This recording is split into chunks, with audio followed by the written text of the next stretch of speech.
Adam Small again from MyMusicMasterclass, and today we have a digital piano review for you.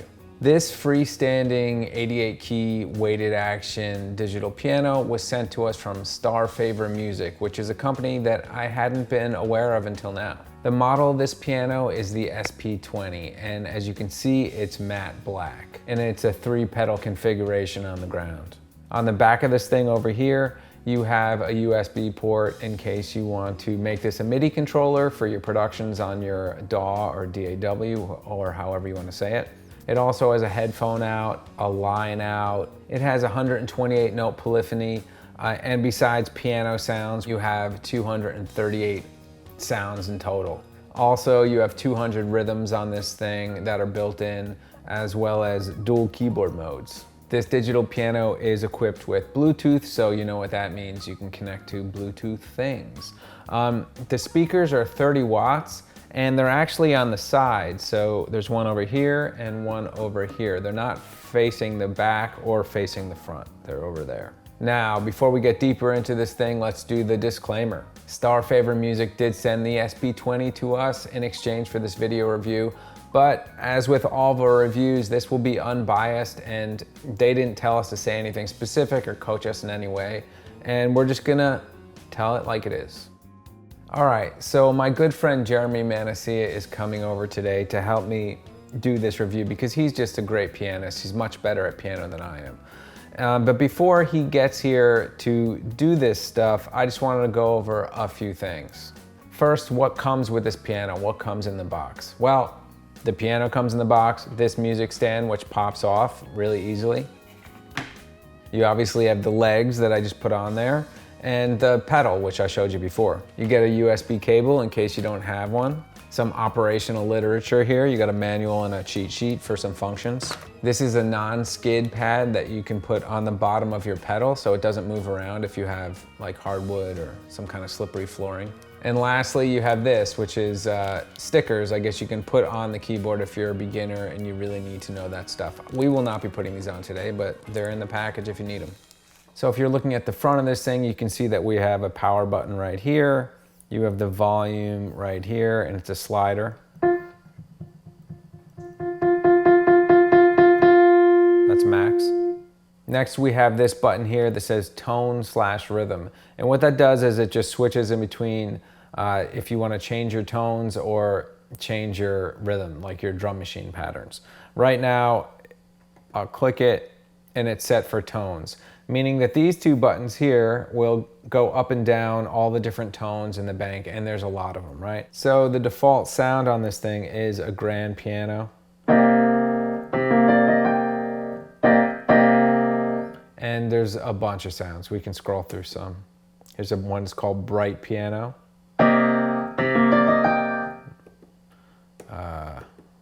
Electric piano.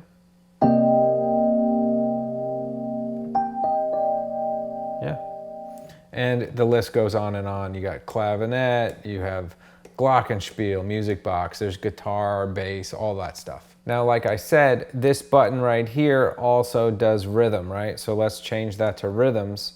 And now if we press the play button, this is, you know, it's a drum machine, right? And we can change that to whatever. I'm just gonna keep clicking them. Now there's obviously a ton of drum machine patterns, and you can change the tempo and do all that stuff, but we're gonna just skip over that. Just imagine you can do that with this piano just like many other pianos. And if you wanna keep it more simple, you have a metronome here. This is set right now. That's set to 4/4, but you can change it to 5/4, to 3/4, to whatever you want, and you can slow it down or speed it up. All right, let's try to layer two sounds together because the manual says I can do that. So this is a grand piano sound, the default sound. Now we're going to press function and G6, which is out of the range of this camera, but you can imagine I'm doing it. And then I find another sound. Let's find something interesting that's so different. All right, piano and tenor saxophone, perfect. Yeah, it is layering those two sounds. I don't know that I would layer piano and tenor saxophone, but it worked. How about something that says New Age? I don't even know what that is, but let's just layer it in.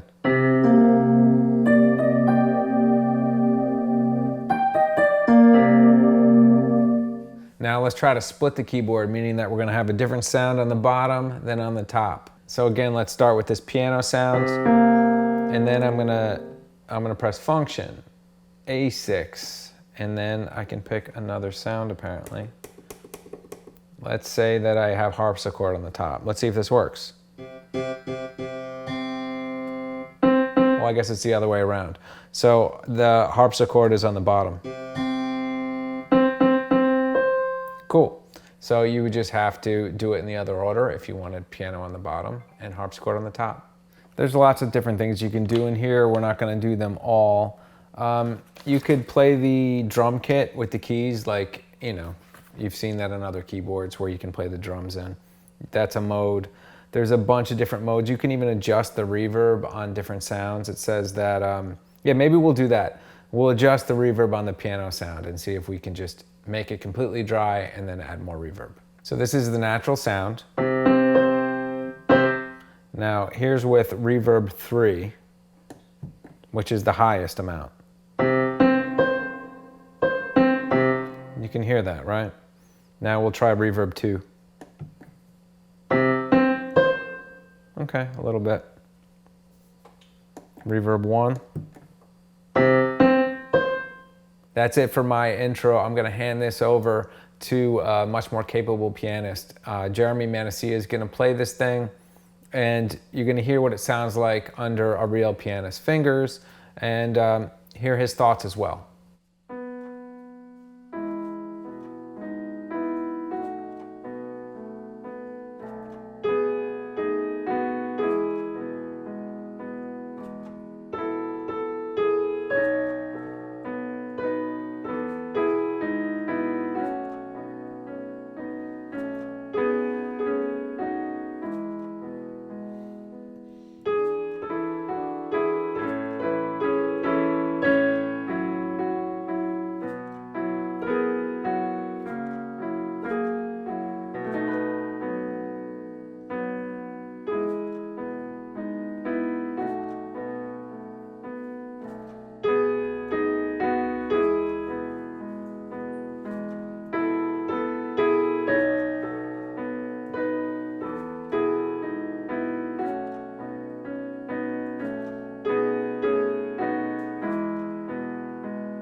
For the piano, I think it's great. It's a really, really great feeling instrument to practice on. The touch feels very realistic, and the response of the touch is where it's just a tiny bit off to me. The response of the touch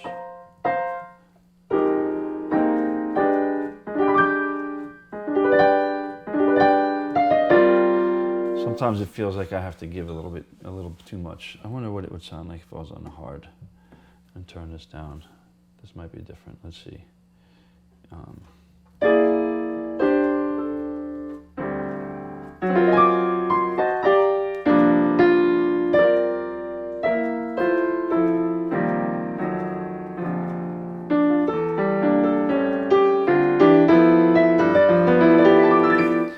Interesting. And then let me see the soft.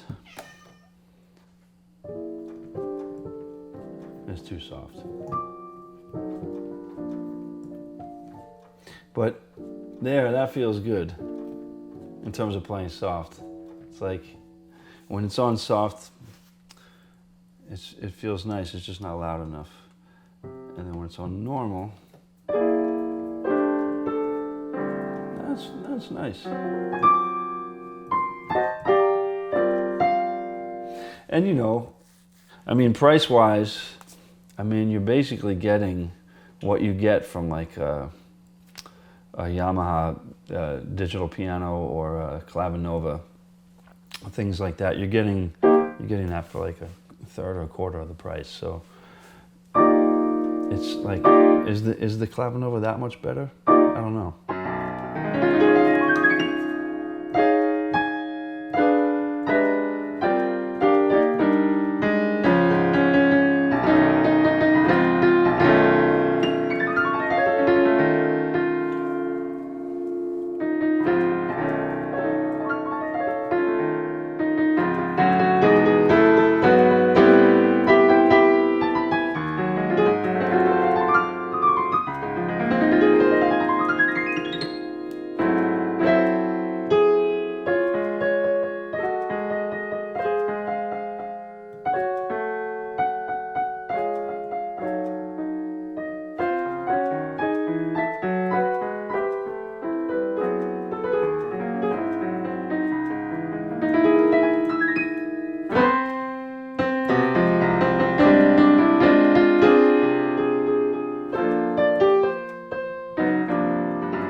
Yeah, sure. All right, vibraphone.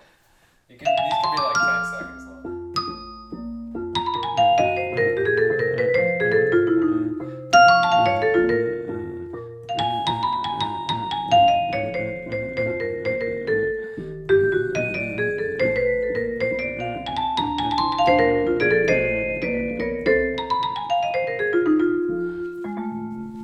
All right, next. Let's see. I'll do a couple.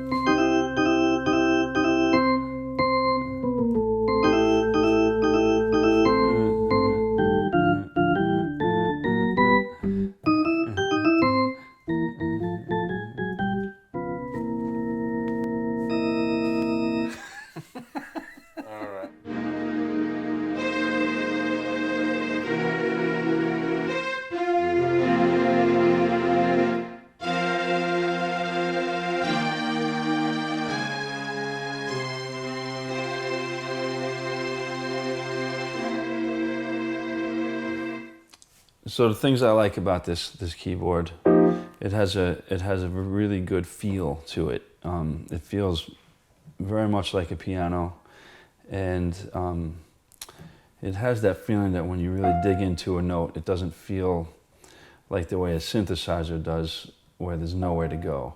It feels like there's a good resting place. So it feels to me like you could practice on this keyboard, and it would be a fine instrument to practice on.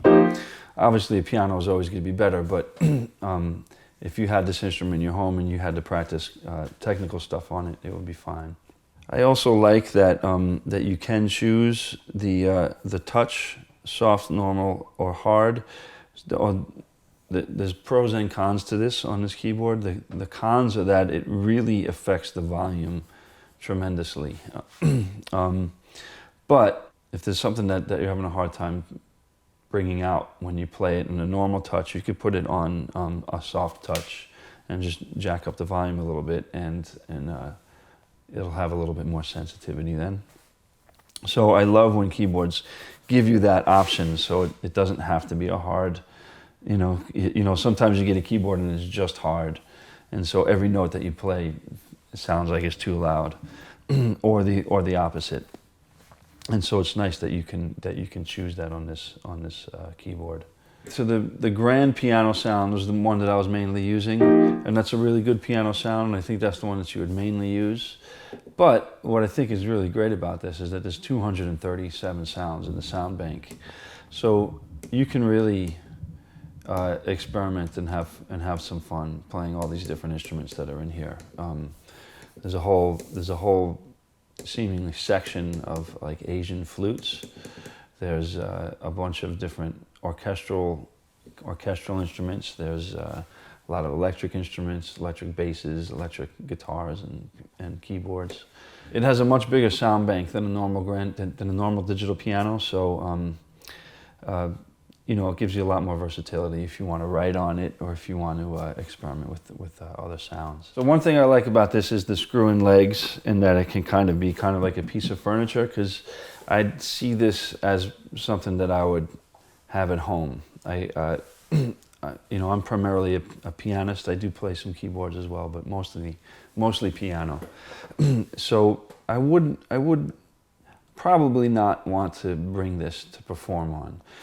But it's a great piano to practice on, and I have a lot of students who sometimes haven't been able to have a piano at their home, and they would have a keyboard, and most of the time I would tell them to not practice, especially anything technical. I wouldn't practice anything technical on most keyboards, but this keyboard I think would be fine, and I think it would be interesting to actually practice on this and then go and play piano and see how it feels. But I think that it would feel good.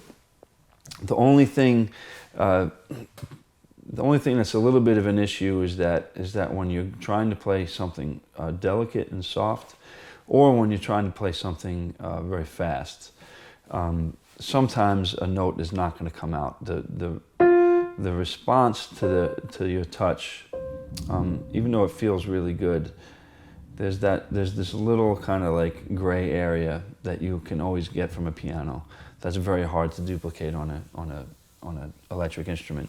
So this piano does a really excellent job, and like I said before, at like a fraction of the price for like a Clavinova or a Yamaha, it's kind of a no-brainer. All right, so thanks so much to Jeremy for playing this thing so we could all hear what it sounds like under skilled fingers, and giving his thoughts as well. One thing I want to mention is that I had a stereo mic in back of the piano, and the lavalier mic, which I'm talking through now, Jeremy had on. So you're picking up the piano from those two things to get a room sound, because I wanted the listener to get room sound. I also ran the line out, so it's a stereo line out, to give it a little bit of just the direct signal as well to mix in there, so you can get a sense of what the piano sound actually sounds like.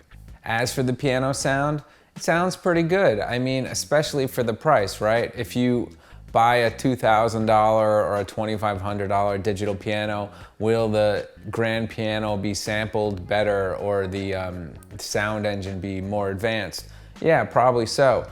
But it really depends on what you're looking for in a digital piano. And if you're watching this video, you're probably looking for a budget digital piano.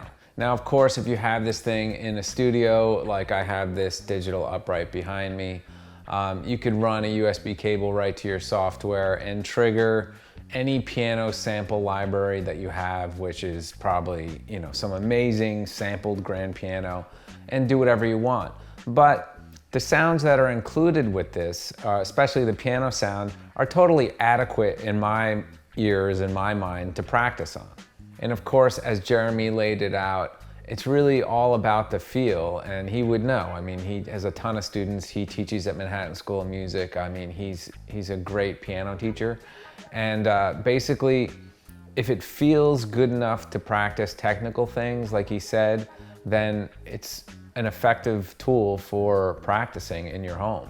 All that being said, both Jeremy and I feel that Starfavor Music, who we've just tried for the first time here, really made a nice budget piano that people can practice on and hopefully apply their skills to a regular piano.